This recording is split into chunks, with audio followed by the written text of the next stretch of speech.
दुनिया के number 1 investor Warren Buffett कहते हैं कि मैं जहां भी जाता हूं, आज की यंग जनरेशन मुझसे एक ही सवाल बार बार पूछती है कि हमें अपना करियर बनाने के लिए क्या करना चाहिए। तो मेरा जवाब होता है कि तुम्हारे पास सिर्फ 2 ही ऑप्शन हैं।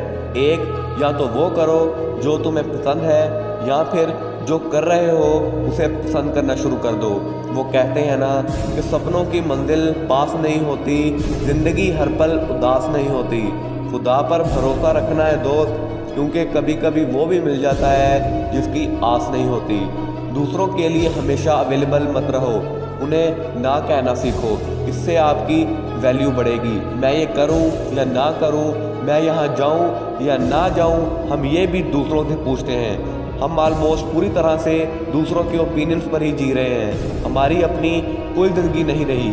फॉर एग्जाम्पल 2 लोग टीवी देख रहे हैं, उनमें से एक को मूवी देखना पसंद है और दूसरे को मैच। अब टीवी पर क्या चलेगा ये डिसाइड करेगा कि रिमोट किसके हाथ में है।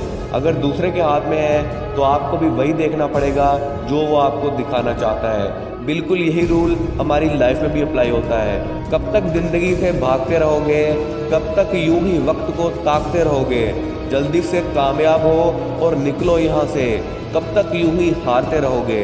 अगर मुश्किलें चेहरा बदल बदल कर आए तो तुम अपने तरीके बदलो, ना कि इरादे।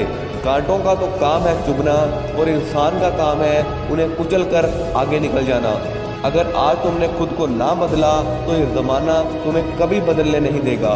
लेकिन जो इंसान अपनी लिमिट को तोड़कर बाहर निकल जाता है ना, वो फिर अनलिमिटेड हो जाता है। अपने वक्त और किस्मत पर गुरूर मत करना, क्योंकि सवेरा उन लोगों का भी होता है जिन्हें कोई याद नहीं करता।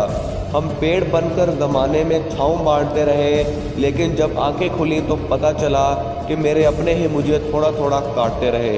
इंसान की ज़िंदगी में ज़्यादातर मुश्किलात उसकी ज़ुबान की वजह से होती हैं। इसलिए कहते हैं ना कि कमान से निकला तीर, बंदूक से निकली गोली और ज़ुबान से निकली बात कभी वापस नहीं आती। कोशिश करें कि दूसरे आपकी ज़ुबान और हाथ से महफूज रहें और आप खुद को हरदम आगे बढ़ने के लिए तैयार रखें। वीडियो पसंद आई हो तो वीडियो को लाइक करके चैनल को सब्सक्राइब ज़रूर से करना। मैं मिलूंगा किसी ऐसी मोटिवेशनल भरी वीडियो में, तब तक के लिए अल्लाह।